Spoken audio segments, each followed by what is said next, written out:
अगर आपने indoor plants लगा रखा है या फिर आउटडोर या फिर फूलों के प्लांट लगा रखे हैं या फिर फलों के, तो आप फर्टिलाइजर्स जरूर ऐड करते होंगे। और आजकल मार्केट में भी कई तरह के फर्टिलाइजर्स मिलते हैं। आजकल काफी लोग लीफ कंपोस्ट का भी यूज कर रहे हैं। तो क्या ये लीफ कंपोस्ट जो है, जो मिट्टी की तरह ही दिखती है, इसमें क्या क्या न्यूट्रिएंट्स होते हैं, ये एक्चुअल में है क्या, और ये हमारे प्लांट्स के लिए किस तरह से हेल्पफुल है, और इसकी एनपीके क्या है, और ये क्या वाकई में फर्टिलाइजर्स है, वर्मी कंपोस्ट, और इसमें कौन सा बेटर है, और साथ ही साथ ये हमारे प्रकृति के लिए किस तरह से हेल्पफुल है। तो आज के वीडियो में मैं इन्हीं सारे सवालों का आपको जवाब दूंगी, और इससे रिलेटेड मैं कई और सारी बातें आपको इसी वीडियो में बताने वाली हूँ। तो चैनल पे अगर नए हैं आप, तो सब्सक्राइब जरूर करें और साथ ही साथ बेल आइकन भी दबाएं, ताकि मेरे वीडियो की नोटिफिकेशन आपको मिल सके। और अगर वीडियो अच्छी लगे तो लाइक जरूर कीजिएगा, और साथ ही साथ दोस्तों में शेयर भी। तो चलिए वीडियो स्टार्ट करते हैं। तो मैं हूं Alice Singh, welcome back to my channel gardening with Alice. तो फ्रेंड्स, आज का वीडियो बहुत इंपॉर्टेंट इसलिए है क्योंकि हम कई सारे फर्टिलाइजर्स ऐड तो करते हैं, लेकिन उसके बारे में हमें सही जानकारी नहीं होती है कि उसमें कौन कौन से न्यूट्रिएंट्स होते हैं, कौन कौन से उसमें मिनरल्स होते हैं, जो कि हमारे प्लांट्स के लिए ही बहुत यूजफुल है। तो आज की वीडियो में मैं इसी लीफ कंपोस्ट के बारे में बताने वाली हूँ कि एक्चुअल में लीफ कंपोस्ट है क्या, किस चीज से ये बनता है। इनमें इसमें जो इंग्रेडिएंट्स यूज किया जाता है, ये हमारा लीव्स होते हैं। ये लीफ कंपोस्ट में माइक्रो न्यूट्रिएंट्स बहुत रहते हैं। इसका कारण ये है, और बहुत सारे different types of elements traces में रहते हैं। इसका कारण ये है कि ये डिफरेंट टाइप्स ऑफ प्लांट्स की लीफ से बनता है। तो हर एक प्लांट्स में अलग अलग टाइप के एलिमेंट्स, मिनरल्स होते हैं, जो कि मिलकर एक तरह से जब कंपोस्ट बनता है, तो बहुत सारा चीज आपको एक ही कंपोस्ट में अवेलेबल हो जाता है आपके प्लांट्स के लिए। तो अब हम जानते हैं कि आखिर लीफ कंपोस्ट है क्या, इसमें कौन कौन से न्यूट्रिएंट्स हैं। ये लीफ कंपोस्ट जो इस तरह से एकदम मिट्टी के फॉर्म में आपको दिखाई देती है, भुरभुरी टाइप की, तो ये एक्चुअल में जो हमारे प्लांट बेस्ड जो ब्राउन एंड ग्रीन ऑर्गेनिक्स होते हैं, उससे बनता है। और ये जो ग्रीन और ब्राउन, अभी ग्रीन और ब्राउन क्या है कि जितने भी जो जैसे पत्ते, जो सूखे हुए पत्ते हो गए, प्लांट की जो बार्क हो गए, स्टेम हो गए, लकड़ियां हो गई, ये सभी को हम ब्राउन ऑर्गेनिक्स में मानते हैं। और दूसरा कि जिसमें लीफी टाइप जो प्रोडक्ट होते हैं, फूड बेस्ड रहते हैं, तो ये हमारे ग्रीन्स हो गए। और ये जब दोनों ग्रीन एंड ब्राउन ऑर्गेनिक्स को जब ब्रेक डाउन होने के बाद जो मटेरियल जो फॉर्म होता है, ये एकदम मिट्टी की तरह हो जाती है, और ये प्लांट बहुत अच्छी तरह से इसको एब्जॉर्ब कर लेता है, और इस तरह से न्यूट्रिएंट्स प्लांट्स को बहुत ही आसानी से अवेलेबल होता है। और अगर हम इसे लीफ कंपोस्ट को अपनी मिट्टी में यूज करते हैं, तो ये आपके मिट्टी की जो क्वालिटी होती है उसको बहुत इम्प्रूव करता है। और इसका बेस्ट रिजल्ट तभी होता है कि जब ब्राउन एंड ग्रीन ऑर्गेनिक्स को कंपोजिशन, जैसे ब्राउन 75% एंड 25% आपको ग्रीन्स, इनको मिला के जो कंपोस्ट बनता है, तो वो बहुत ही बेस्ट रिजल्ट देता है। अब लीफ कंपोस्ट में कौन कौन से एलिमेंट्स मौजूद होते हैं, तो इसमें सबसे पहले तो कैल्शियम हो गया, मैग्नीशियम हो गया, फास्फोरस हो गया, नाइट्रोजन भी होते हैं, और डिफरेंट टाइप्स ऑफ एलिमेंट्स थोड़ी थोड़ी मात्रा में पाए जाते हैं। और इसके एवरेज एनपीके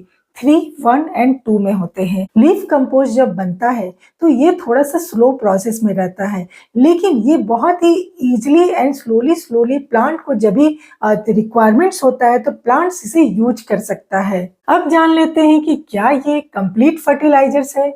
तो नहीं, ये कंप्लीट फर्टिलाइजर्स नहीं है। अगर आप केवल चाहेंगे कि लीफ कंपोस्ट में ही आप प्लांट्स को ग्रो कर ले और मिट्टी में डाल के, तो ये आपको कंप्लीट न्यूट्रिएंट्स प्लांट्स को नहीं दे पाएगा जितनी रिक्वायरमेंट्स होती है।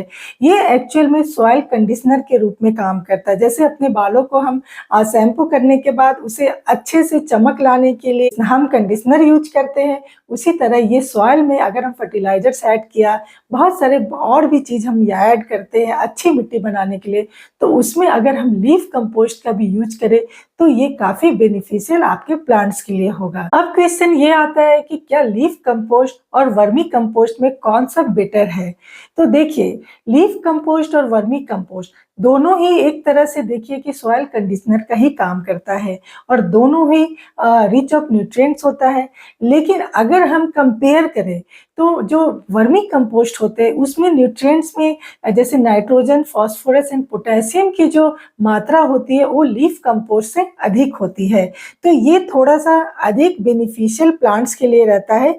लेकिन अगर जैसे मैंने बताया कि ये सॉइल कंडीशनर जो लीफ कंपोस्ट है, ये वहाँ पे बहुत अच्छा काम करता है। अब जानते हैं कि लीफ कंपोस्ट जो होते हैं किस तरह से हमारे प्लांट्स के लिए हेल्पफुल होते हैं। तो उसमें तो है कि सबसे पहले ये सॉइल की जो फर्टिलिटी है उसको इंक्रीज करता है और साथ ही साथ एक्टिवेट भी करता है। और अगर आपने पॉटिंग मिक्स बनाते हुए लीफ कंपोस्ट का यूज किया है तो ये आपके सॉइल की जो वाटर होल्डिंग कैपेसिटी होती है उसको भी इंक्रीज करता है। बहुत जल्दी-जल्दी पानी नहीं सूखता है और मिट्टी में थोड़ी-सी नमी बना के रखता है जो कि बहुत सारे प्लांट्स के लिए बहुत ही हेल्पफुल होता है। लीफ कंपोस्ट जो है मिट्टी की जो स्ट्रक्चर होती है उसको भी एनहांस करता है। जैसे कि रूट्स को मिट्टी में पेनिट्रेट अंदर तक जाने में मदद करता है क्योंकि ये थोड़ी-सी हल्की होती है मिट्टी की अपेक्षा और ये अंदर तक जब रूट्स जाते हैं तो ईज़िली वाटर या फिर न्यूट्रिएंट्स को एब्ज़ॉर्ब कर पाते हैं। अब बारी आती है कि आपको लीफ कंपोस्ट यूज़ किस तरह से करना है प्लांट में। तो अगर आपने नए प्लांट्स लगाने हैं और आपको पॉटिंग मिक्स रेडी करना है, तो उस समय आप जब मिट्टी बनाते हैं तो तभी उसमें लीफ कंपोस्ट भी ऐड करें। लीफ कंपोस्ट आपको एक गमले का मिट्टी जैसे 8 से 9 इंच या 8 से 10 इंच की आप गमले की पॉटिंग मिक्स बना रहे हैं, तो आपको उसमें 3 से 4 मुट्ठी आप लीफ कंपोस्ट आराम से डाल सकते हैं। इससे आपकी मिट्टी की जो पोरसनेस जो होती है उसमें अच्छी बनी रहेगी और जो न्यूट्रिएंट्स चाहिए होता है वो भी मिलेगा।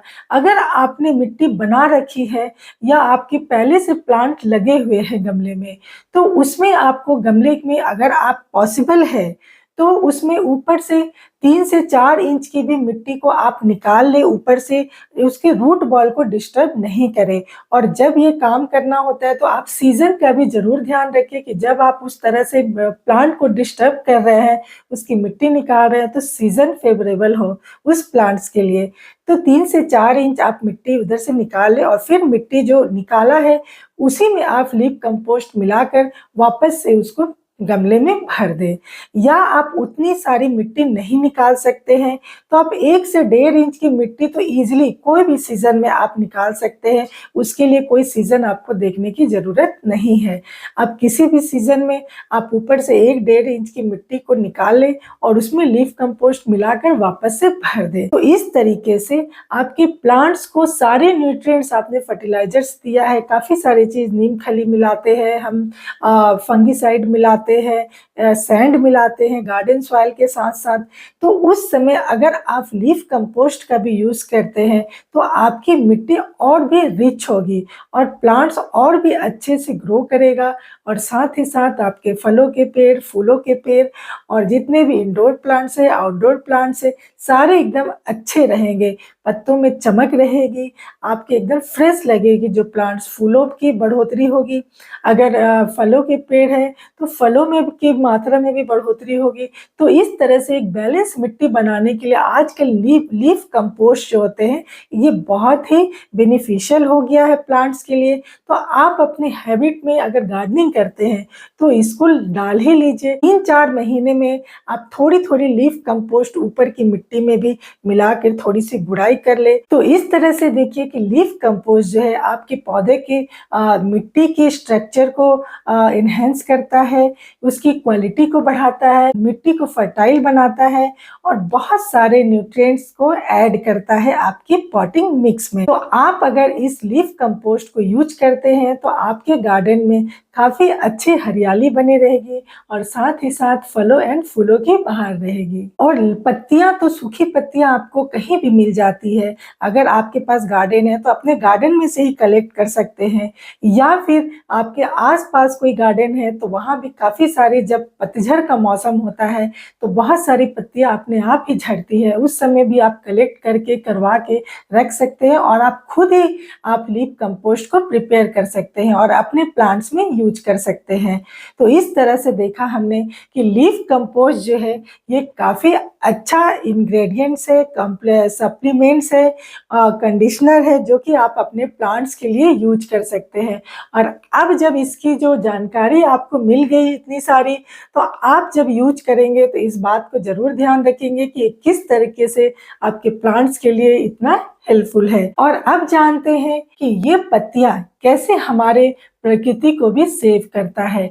तो जब जो सूखी पत्तियां होती है, इस तरह से जब हम डस्टबिन में डाल देते हैं या फेंक देते हैं और इस तरह ये लैंडफिल में जमा हो जाता है, तो वहां पे ये मीथेन गैस का प्रोडक्शन और कार्बन डाइऑक्साइड निकलती है, जो कि हमारे एनवायरनमेंट के लिए बहुत ही खतरनाक है। आप अगर फेंकने की बजाय इसकी कंपोस्ट बना ले और इसे अपने गार्डन में यूज कर ले, तो एकदम अपोजिट इसका जो रिजल्ट होता है वो आपके सामने आपको मिलेगा। तो देखा ना, ये पत्तियां कितनी यूजफुल है हमारे गार्डन के लिए। तो आपने लीफ कंपोस्ट के बारे में काफी सारी जानकारी हासिल कर ली है, तो लाइक और सब्सक्राइब तो कर ही लिया होगा। तो दोस्तों, आई होप कि आपको ये वीडियो अच्छी लगी होगी और अब आप पूरी तरह से लीफ कंपोस्ट के बारे में जान गए होंगे और इसे आप यूज भी करेंगे। तो मिलते हैं फिर से नए वीडियो के साथ। तब तक के लिए रोज कुछ नया सीखिए। Happy gardening, take care and be connected. Bye bye.